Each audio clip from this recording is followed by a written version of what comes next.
Hi, I'm Jamie Chu, and this is Experience CTN, where we're going to learn more about CTN's volunteers and producers who have supported community media over the past years. I'm here with program presenter Teresa Rodgers, who's been working with us since 2006. Welcome to the show, Teresa. Thanks so much for joining us. Thanks for having me. Absolutely. So can you get kind of started about how you started with the show, or how your son started with it, and just how you kind of got into CTN? He was in radio, and he lived in the South, and he said he would never come back to Michigan. So when he called to say, "Mom, I'm moving back for a while. I want to start a television program," I was shocked, because he was very, very, very, very quiet and well-mannered. But anyway, he came to Michigan because my other son is in communications. He knew all about editing and switching and all that kind of stuff.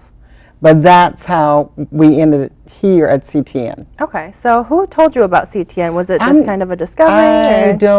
I think one of the friends from another church, from a church, told my son about it. Okay, nice. And then we actually came here to get trained. Oh, awesome. So you guys were like volunteers beforehand, kind of? We got trained here. In order to present a program, we had to go through certain trainings here. Absolutely. So, because we learned everything. The lighting, the cameras, the microphones, the editing, everything. There were about 10 of us when we started, 10 to 12 of us, and we all came and got our little team together so that we could produce our programs. Okay, awesome. Well, so tell us a little bit about yourself. What were you doing before you got here at CTN? What I'm doing now, sharing the love of God with others. I'm a Bible instructor and work throughout the community with health programs. Nice. So how long have you been doing that?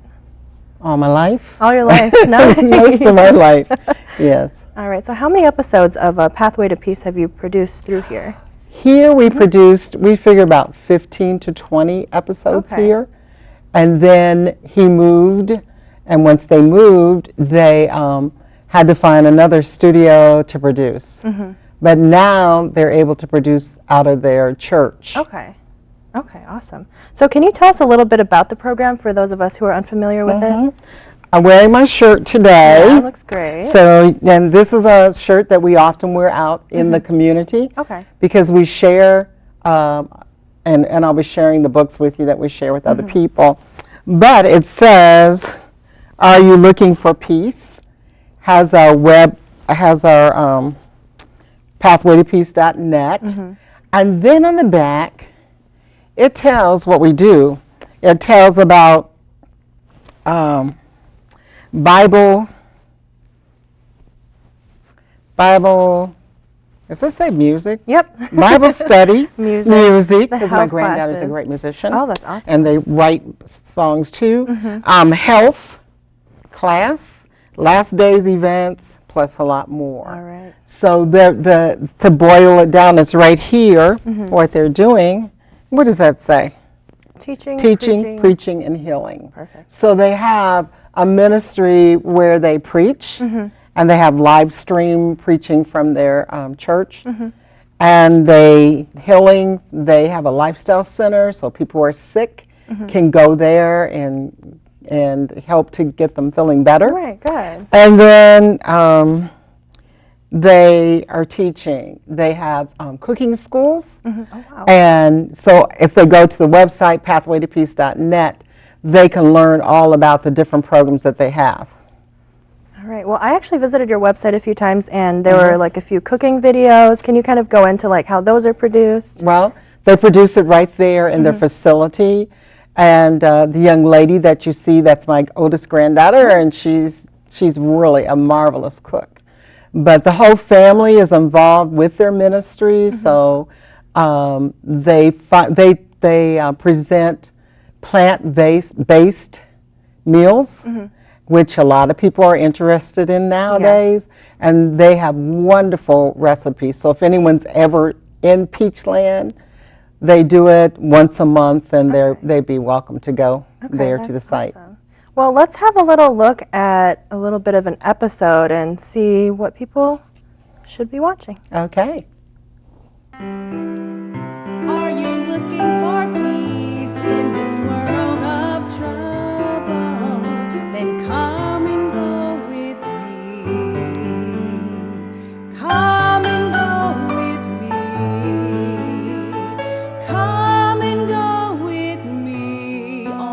pathway to peace.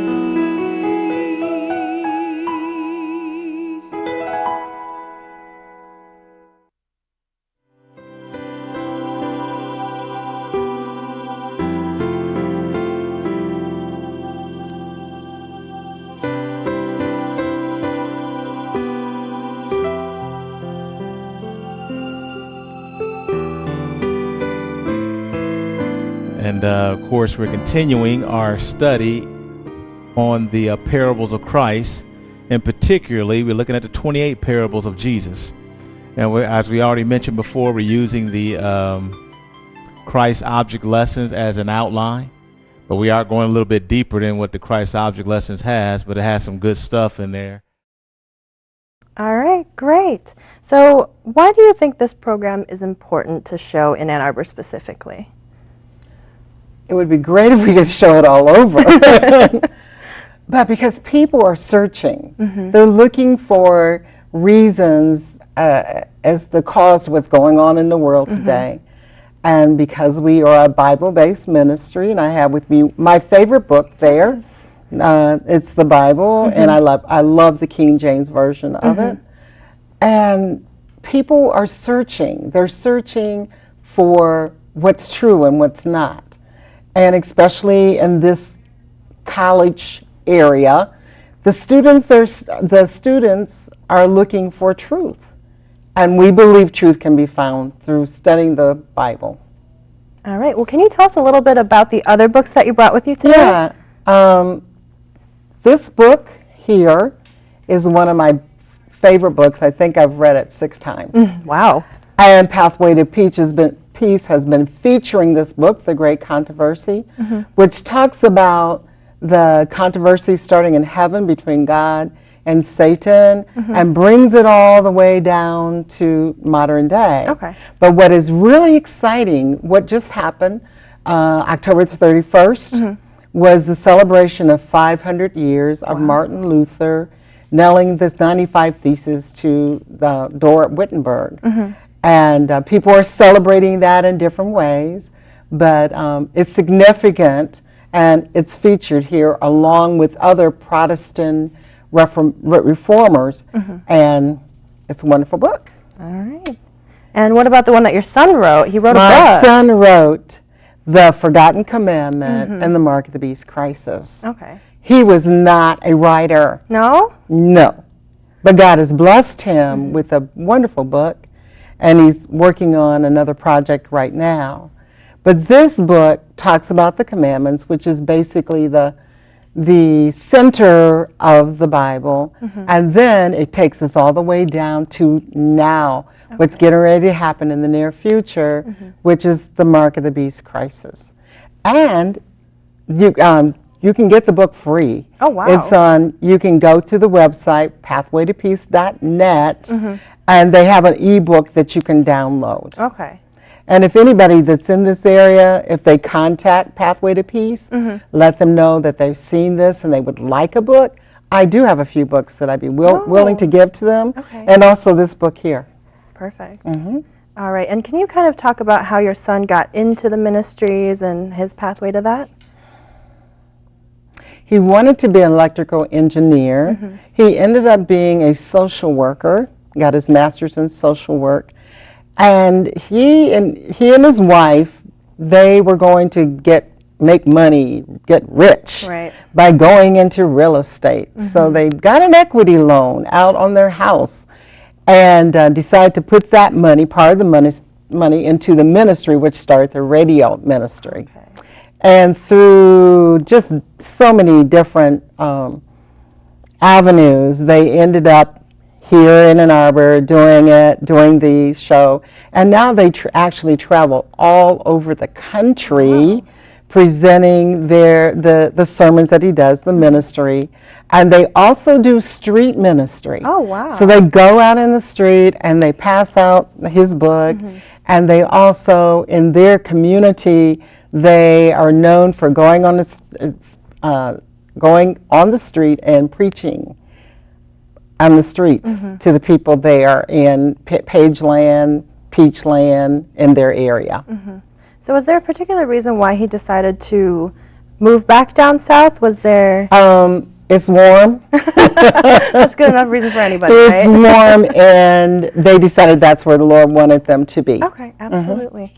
All right. Well, are you involved with any other programs that they're doing? Is there anything else that they've been putting out? Well, the book is the big push right now. Okay. And so we've been helping to distribute the book wherever we go, and just promoting the program, which is really, really, really, really important. All right. And how did the ministry get started? After their radio ministry, they went to help someone in a ministry, in a prison ministry. Okay. It was called the United Prison Ministry, and then that's when he said the Lord told him to do television, so he came here to get started with the television. In the radio, we even had we aired in different stations all over the country, but we did have a popular radio station, I can't remember the name of it, here in Michigan. Okay, that's really awesome. Alrighty, let's see. So was there a favorite memory that you have at CTN working with us specifically? Like, it was, only thing we brought in was we brought a table that was the right height for the speakers to speak behind. And my daughter-in-law Eileen and my son Carrie, they were the host of the show. And then we used props from a room someplace around here. We got props out and put flowers and different things, you know. And then we learned to do green screen, which changed the whole face of our program. So we evolved, and like I said, now they're doing it in their church, and they have a team there that's working with them, and it works out very well. Awesome. Well, can you go into a little bit more about their team? Like, who does the camera work? How does the editing work? My son does the editing. That I do know. And like I said, his children work with him. And he has a 20-year-old, a 14-year-old, and 8, 9-year-old. But they all work, and then there's other people that come in. I have not been there in over a year to see how it's operating. I just watch the programs like everyone else. So at the beginning, were you more involved with the program, like in the process of making it? Did you used to go down and visit with them and see how it was made? No. Once they left, I could just go to visit. Yeah, absolutely. All right. So who exactly started the whole radio situation? Can you kind of go? Eileen, my daughter-in-law, when she was in college, she worked for a radio station there at the college.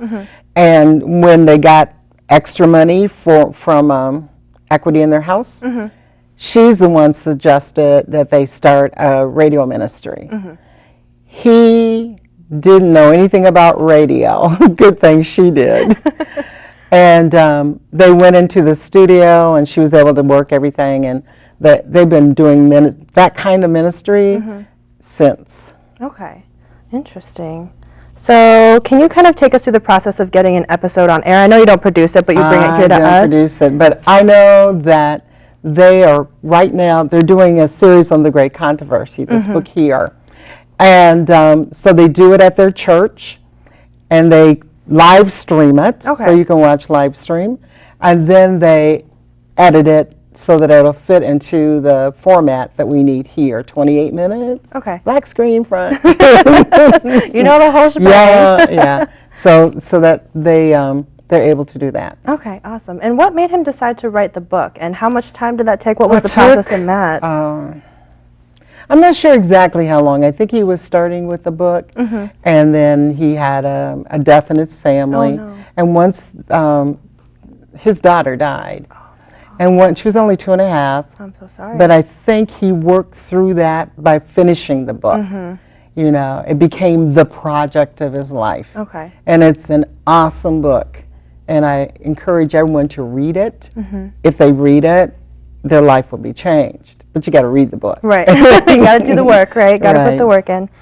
All right. So how did you get involved with the production of the show? So did he kind of start it as a radio show and then say, "Hey, Mom, can I have some help?" Or were you kind of like, "Hey, like this seems like an interesting thing"? I had nothing to do with radio at all. Okay. Once they decided to come here to produce the show, and Mike Koski was our trainer in most cases, did a good job. And so then that's when I got involved with the show. Okay, and can you kind of talk a little bit more about the training process? Like The who helped training, you? Mike helped us. We would have a class on lighting, we'd have a class on miking, we'd have a class on switching, we'd have a class on, my least favorite class was editing. And I hope the editing has gotten easier since that time. Fingers but it has crossed. been a long time. Yeah, I'm sure. So your son does your other son, not the preacher, does the editing because he has a Well, degree? when he was here, Okay. but now my son, who's the preacher, he does his own editing now. Okay, awesome. All right, so why do you think people should support CTN? Well, CTN gives people an opportunity, like our ministry, to get our word out to the community. And that's important for us to do so. So I really appreciate CTN over the years, the many years, because I think we've been in 3 different locations. And people should support CTN. It is for the community. Absolutely. All right. Well, was there anything that I didn't touch on that you might want to Well, still we talk did about? produce some other programs. Okay. Our little team. Yeah, we tell us did about that. We had a little team, about 10, 12 people, and we did produce some other programs here. But circumstances, it didn't continue. Right. We just did a few.